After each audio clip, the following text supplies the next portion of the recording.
This video has got to be up there with some of the worst videos ever made about Australia. Now, as you can see, this person only has 13 subscribers, and you can also see that I have not subscribed to them. You will soon understand why. I don't know if this is some kid doing a school project that they've not researched, or if it is just some moron who thinks that they're being entertaining. Maybe it is their attempt at doing a takeoff of the Australia Isn't Real video, and this is their equivalent of that.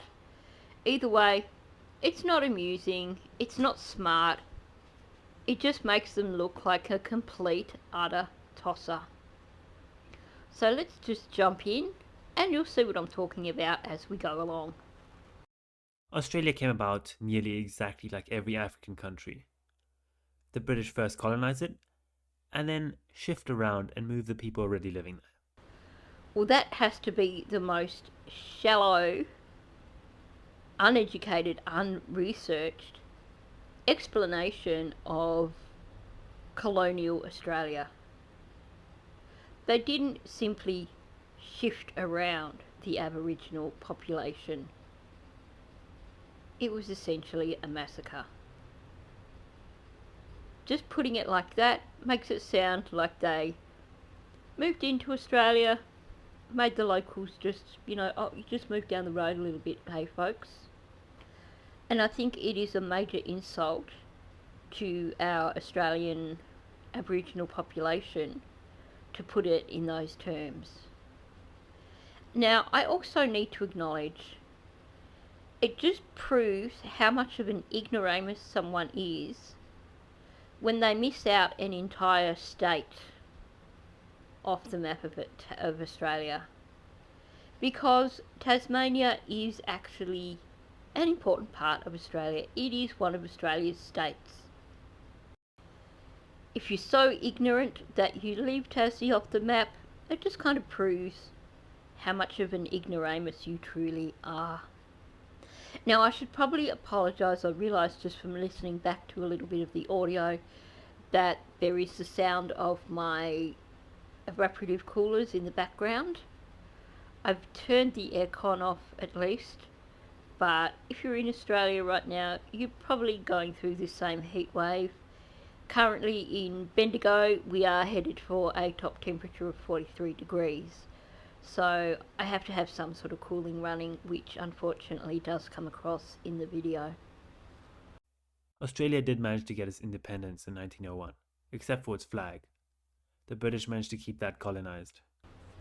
First of all, you can't colonise an inanimate object unless perhaps you are an ant. But the British did not colonise a flag. Now, in terms of independence, Australia did not become independent. Australia is still part of the Commonwealth. The King is still recognised as Australia's head of state. We are not independent of Britain. Technically, the King could actually interfere with the way that Australia is governed. He could step in and say, this is my dictate, this is going to happen. Obviously, modern times it's not going to happen, but the structure is still there to allow for that. We have governors. What are governors? They are the King's representatives. We have King's Counsel in courts, formerly known as Queen's Counsels. Why are they named so? That is the High Court, the Supreme Court of Australia, or the Supreme Court in various states. It is because they are representatives of the monarchy. So, no, we are not independent. We were colonised by Britain. And yes, we do have some independence in terms of our governing structure and everything. but we are still part of the British Commonwealth. We're not completely independent of the British Commonwealth. Two completely different things. Once again, either this person has done no research or they've just done some very, very shallow research and they've got no idea what they're talking about. Now, Australia is a very large country, but surprisingly, it basically only has two different regions, the outback and the coastline. And since the majority of Australia's population has British skin, they stick to the coastline, where they only get skin cancer at 60 instead of 40. Okay, I don't know if that's just an attempt at being humorous or just showing how much of an ignoramus he truly is. Because in Australia, people get skin cancer in their 20s. It's not something where you don't get it until you're 60. So many people get it long before they're 60.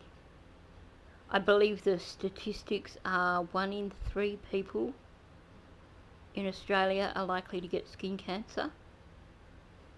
Let me know if you know the statistics for that.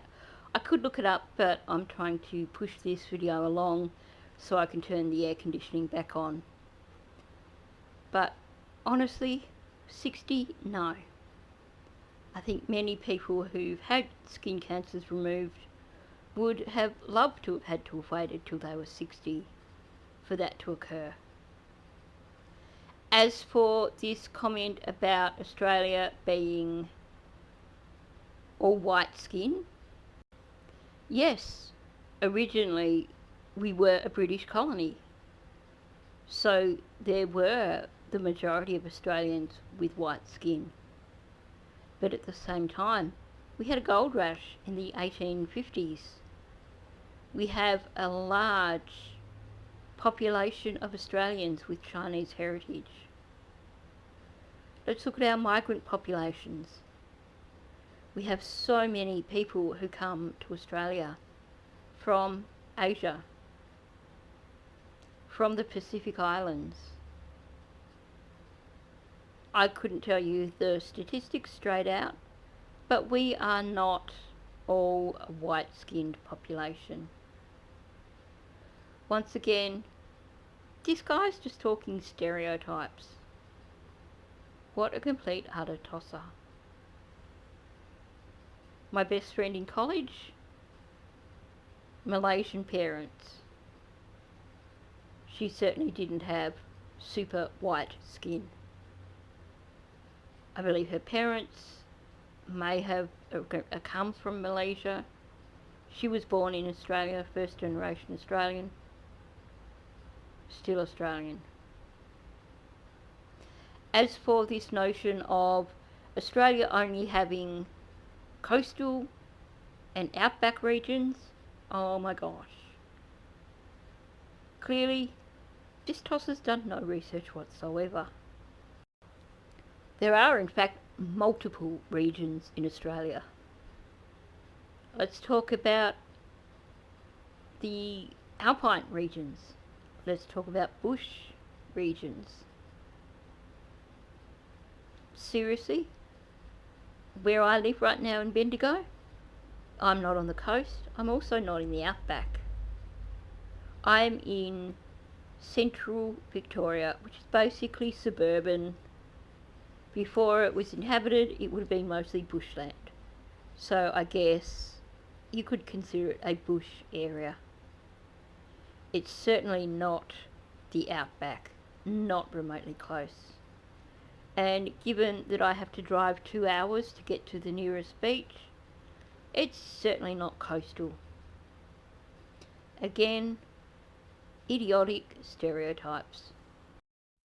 When it comes to tourist attractions, Australia has many, except when it comes to some that they built themselves. Such as India has many temples, Europe has many churches, buildings, but Australia basically only has one. And then they put it on every travel brochure. It's an opera house with onion shavings on top. But don't be too disappointed. The Sydney Opera House is not the only thing special about Sydney. Okay, well, while you're all sitting on the edge of your seats wanting to know what else is special about Sydney, let's talk about Australian buildings. Australia has so much more than just the Sydney Opera House. Now, had he chosen a different image, one that was perhaps a little bit more zoomed out, he may have in fact noticed the Sydney Harbour Bridge, which is perhaps even more iconic, having been around longer than the Sydney Opera House, than the Sydney Opera House. Are they the only structures in Australia that are famous? No. Okay, I could do a Google search. I could tell you these things off the bat. But let's say I'm some moronic twat sitting in my bedroom somewhere in South Africa and I want to find out what other structures are famous structures in Australia. You have Flinders Street Station. You have Parliament House, the Australian War Memorial, the Shrine of Remembrance. You could probably add Port Arthur into that because it's a collection of buildings, even if they are mostly in ruins. You have the Sydney Tower, the Queen Victoria building in Sydney. Heck, you didn't even need to leave Sydney to see several more things. And we have multiple churches, multiple cathedrals. We have several in every state. You can find utterly beautiful theatres that date back to the 1800s. Now, the image in front of you is actually a cathedral that we have here in Bendigo. It is so huge that I've tried to photograph it myself from the main road, which is down the hill from the cathedral, and I can't get the whole thing in shot.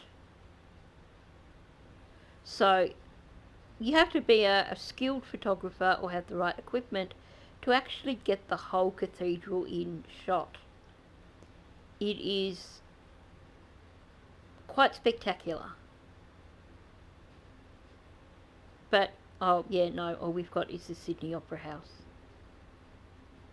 The reason Sydney Opera House is used on advertising brochures for tourists is because of nongs like this guy who wouldn't recognise it as Australia unless it had the Sydney Opera House on it. Okay, so let's find out what else he believes is so special about Sydney. The other thing is its housing prices. Some say it costs an arm and a leg to buy a house there, but I would say it costs 2 kidneys, 4 limbs, and a couple more organs to pay this month's mortgage. Take this house in Sydney, for example. How much do you think it costs? You're 100% correct. The answer is C. And paying 6 million for this, you'd expect the interior to have some sort of gold-plated bathrooms, but no, it's pretty basic. Okay, well, let's start with the fact that Sydney's real estate is the most expensive real estate in the country, and other places don't even come close to the cost of living in Sydney, the cost of purchasing even just a small 2-story place like that in Sydney. You would pay a fraction of that in other places in Australia. But can we also acknowledge, when you look at this architecture here, it is quite clear that this is early Sydney. This is probably inner city or Botany Bay or one of those really, really expensive areas. So the $6 million price tag is not remotely surprising. But this is no indication of Australian real estate. This is just simply, presumably, He's gone into look at Australian or Sydney real estate, looked for the most expensive, not having any concept of location, and this is what he's come up with. This is far from being representative of Australia. Now on to Australian food. First off is fairy bread. This is just sugar bread with more sugar on top. So very delicious. And wrong again. It's not sugar bread. Now, I'm not even sure what he means by sugar bread, unless he's referring to the kind of bread that you would buy in the United States that has far more sugar in it than what we would put in our bread in Australia. But it's not sugar bread. It is everyday standard white bread. It has no more sugar in it than any other bread that you are going to buy anywhere in Australia. Good old, everyday, old-fashioned white bread. That's all it is. And yes, technically hundreds and thousands do equate to sugar, but they're a little bit more than just sugar. It is going to taste so very different if you were to just put butter on a bit of white bread and cover it in sugar. That's nothing at all like fairy bread. Hey, and fairy bread, you're meant to eat it in triangles. I'm just going to say that because, it's just the way you do it. But, yeah, certainly it's not sugar bread, whatever that is. And it is hundreds and thousands, not sugar. There is a difference. Vegemite. If I were going to starve in 2 weeks and you gave me Vegemite, I'd be dead in 2 weeks. It's absolutely disgusting. Okay, well, first of all, I'm going to acknowledge that I wouldn't enjoy my Vegemite like that either. There's no margarine on that toast, and the Vegemite is too thickly spread. But I'm just going to say, I'd be more than happy to lock this guy in a room somewhere for 2 weeks with nothing but jars of Vegemite. Sausage on white bread. I mean, even though this is simple, this still outperforms every French food in existence. You're kidding me, right? I bet he's never even tried it. And I bet he's never tried French food. Now, I've never had escargot, I've never had frog's legs, and they're two things that I'm not interested in trying. But there is some pretty damn delicious French food out there, which would leave sausage and bread way behind in terms of flavour. And can we acknowledge too that that looks like a Bunnings sausage with no onion? That looks pretty disgusting.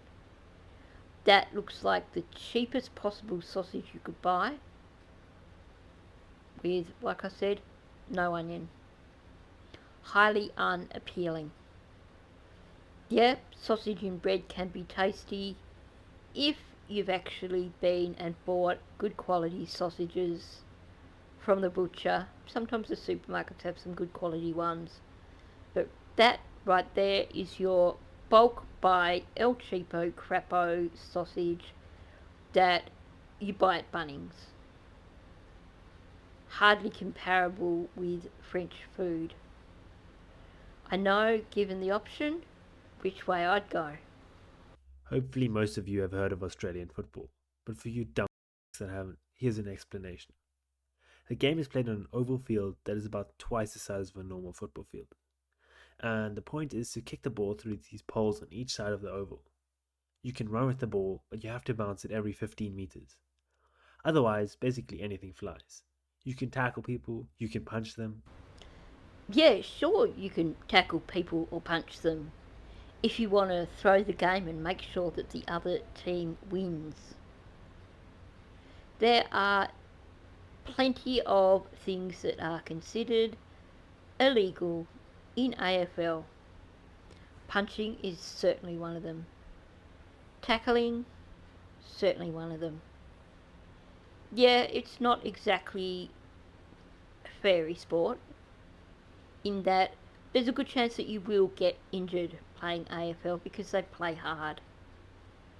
But it's certainly not through any sort of violence like punching, because if you did that, chances are you're going to get suspended.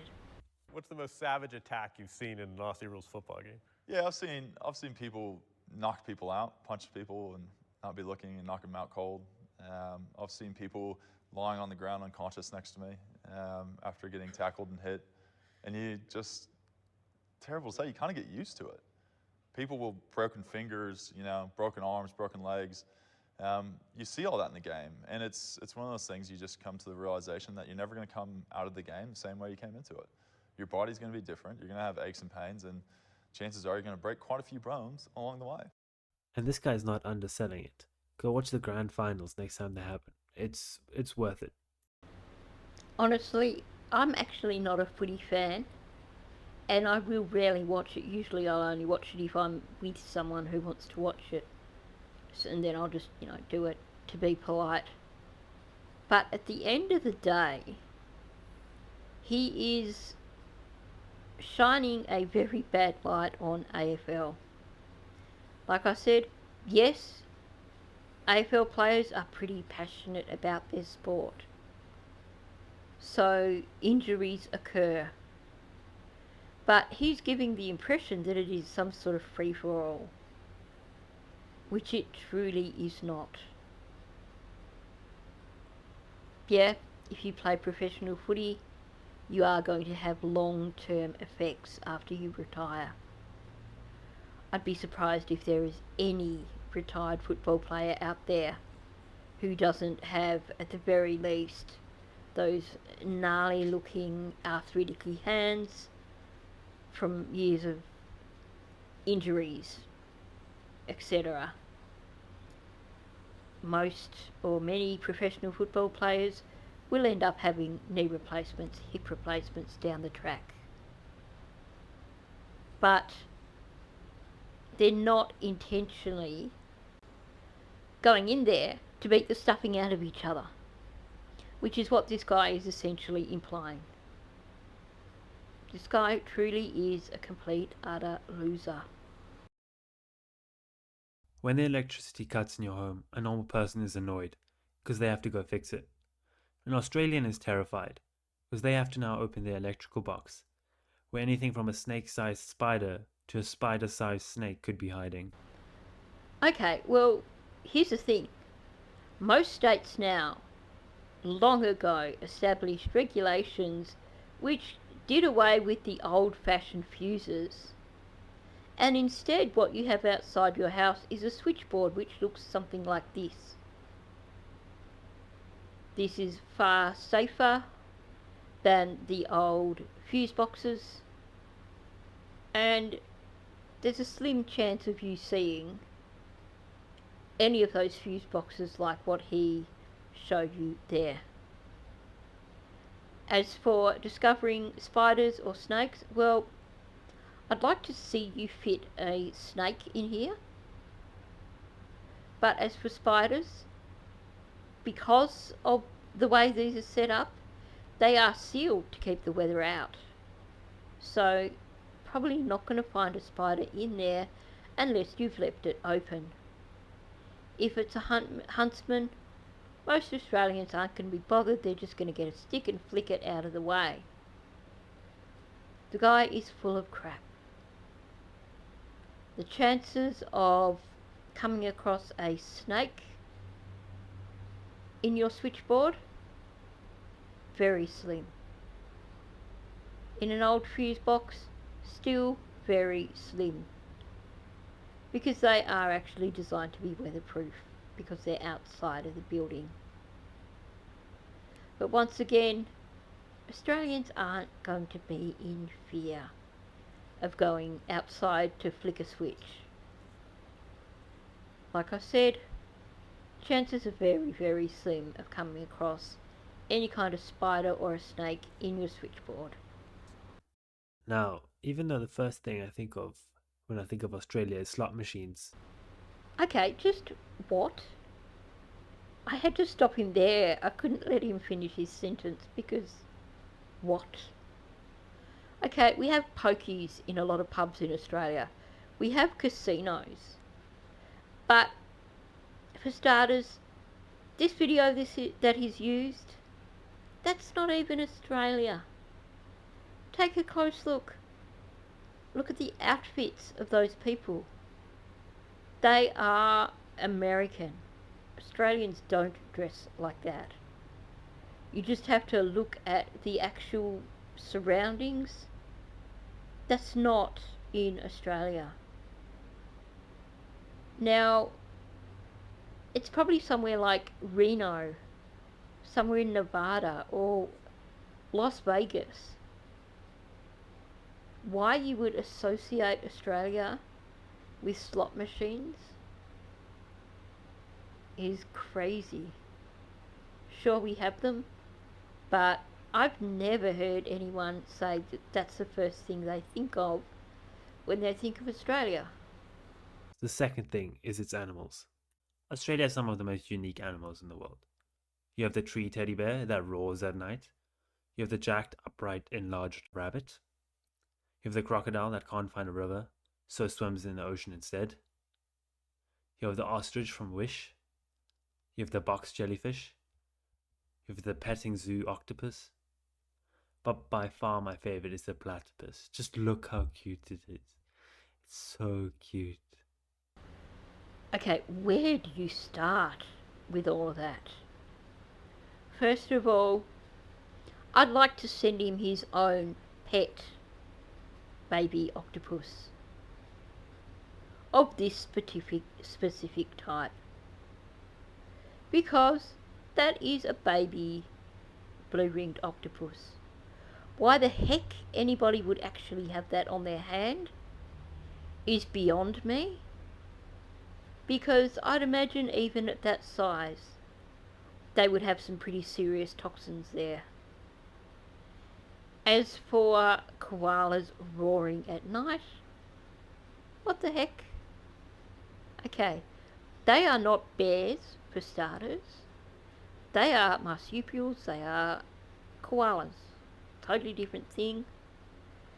Yes, they make a bit of a ruckus when they are being territorial, but it's not like they're at night time roaring. As for referring to kangaroos as what, jacked up rabbits? Come on. That is so pathetic.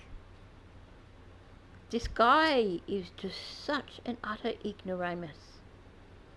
Now, I actually am bothered by that image or the video of the platypus in a box and being rubbed by someone, because maybe it's been hand reared or something, but platypuses are not for patting like that. They should be off somewhere swimming in a dam. But there's actually one thing that's more dangerous than Australian animals, and that's Australian drivers. You're kidding me, right? Where is he coming up with all this bullcrap from? This video is not Australia. This is maybe Vietnam, somewhere in Asia by the look of that truck. Sure as hell ain't Australia. I can assure you that if someone tried to drive down the road in a car like that, they would be pulled up and stopped in no time whatsoever. They would probably be arrested. You will never see this in Australia. And in terms of Australian drivers versus drivers from other countries, we just have to look at the difference in the death toll between Australia and United States, just for the starters. So, making these comments about Australian drivers, what a load of crap. In fact, if you ask an Australian to spot the difference between these two pictures, they tell you that the only difference is the kangaroo in the back has moved 2 centimeters. Okay, before I even comment on what he's trying to say, this image is so clearly AI generated. Those traffic lights aren't even Australian traffic lights. I don't know if this is his own creation or one that he's found somewhere and it's some kind of meme. Some meme that is aimed at being racist or discriminating towards Australians, but it's not even a real photo. As for this whole notion of ignoring traffic lights, guess what? We have red light cameras here in Australia. The cost financially for running a red light here in Australia is so not worth it. Australians do observe the road rules because we have some pretty decent laws here to make sure that we do. A lot of you have probably wondered what a typical day for an Australian looks like. Wake up at 6. This is so you can feed your farm animals. 7:30 a.m. You make your way to school. You don't have a driver's license, but your dad still lets you drive his old pickup truck. Okay, first of all, in Australia we call them utes. Now I can assure you, you would never see a farm ute like that in Australia because farm utes are so crucial for the running of your property. And that's the only time you're going to see a kid driving underage in Australia driving on their own rural property. Yes, a lot of country kids will drive the farm ute or the clunker that they run around on the property to the gate of their property to catch their school bus and not drive it on the road.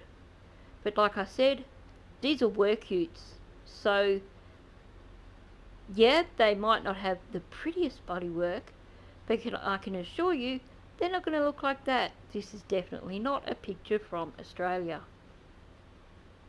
And no, Aussie kids are not going to drive themselves to school, unless of course they are in year 12 and they've finally got their driver's license. And then they're certainly not going to be driving something like that. 8:14. Ignore this sign. 8:15. Hits a kangaroo. This isn't too much of an inconvenience because you already modified the car for it. Okay, yes, there are a few bogans in Australia that go overboard with their bull bars. But you're not likely to see something like that on someone's ute out in the outback.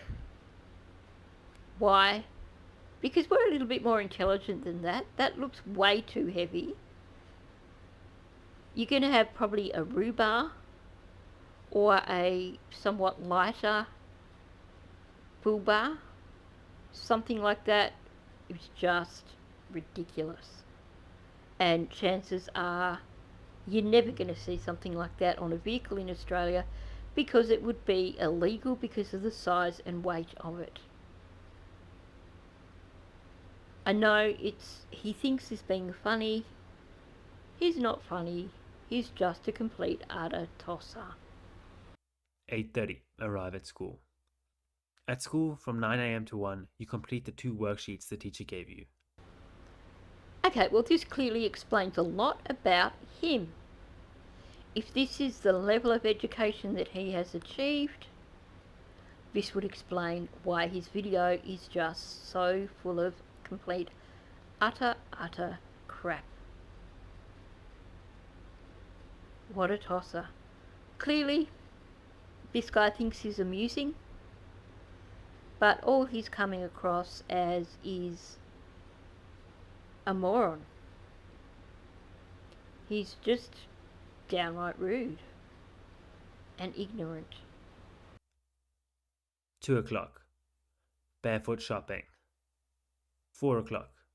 You have to go reapply your sunburn at the beach. 8 p.m. It's time to go drinking at a bar with friends. 9 p.m. The bar closes at 9 p.m. So you all go home. Is it even worth me wasting my breath on this guy? We do cover up in the sun. We do apply sunscreen because we recognise the chances of getting skin cancer if we don't. As for the everybody goes around barefoot, I'm not going into that debate. Yes, in the northern states there are people who will get around barefoot. That is not the entire of Australia. As for this notion of bars opening at 8 and closing at 9, like what? I can't even comment on that. My brain is fried just trying to think of how someone could be such an ignoramus. 10 p.m. You try to watch a TV show, but fall asleep because it keeps buffering. Clearly, this is meant to be a dig at our slow internet speeds, but you know what? I've never had issues with trying to watch stuff and having it buffering and being unable to watch it. Once again, this time he's going with another stereotype and he's just way off the mark. If you want to fit in Australia, you have to know the slang. Luckily, it's quite easy. You just have to add an IE sound to the end of every word. Barbecue becomes Barbie. Breakfast becomes brekkie, and I absolutely hate that word. Swimming costume becomes cozzy. Australian becomes Aussie. And now just make sure you never wear shoes and you're basically an Australian. Okay, well, right now I'm sitting here in my living room with no shoes on. But that's because it's nearly 40 degrees right now and it's hot. Do I go out in public with no shoes? No. Not here in Bendigo. Even if I were up north, I'm not accustomed to going barefoot, so I wouldn't even bother because it would take me too long to get used to it. Sure, there are people in the northern states who go barefoot, but that's not the entirety of Australia. Sure, we shorten our words, but there's so much more than just that. Now, I know someone's going to be like, well, this guy's doing this to make people angry, to get a reaction, and you've just done that. Yes, I have done just that, because this video is based on hate. This video is attempting to mock Australians. This video is not remotely amusing, it is just disgusting. I have reported him already on 3 different categories for this video, and after I finish doing this reaction, I'll be going back and reporting him all over again. Should you wish to do so, the link for his video will be in the description underneath. So yes, maybe his goal was to get a reaction, but he's going to get a heck of a reaction, because I'm going to make sure this guy is buried in the YouTube algorithm so that nobody sees his videos. Now, he's not finished. There's still a little bit more to go. Let's see how he finishes off his video. When I was making this video, I was pretty worried that Australians were going to disagree and tune me in the comments. But then I remembered the internet isn't fast enough to load this video anyway. I give Australia a 10 out of 10, minus 4 crocodiles. You know, I'm just done. I'm done with trying to comment on the idiotic things that this guy has said, on his attitude, on all those things. So I'm going to let you guys do that in the comments section below. I've had my say. I don't feel the need to say anything more. So thanks for listening. If you're new, please subscribe to my channel. Also hit the like button, that gets my videos out into the algorithm and seen by more people. And leave a comment below. Let me know your thoughts on this video. Thanks, and I'll catch you in the next one.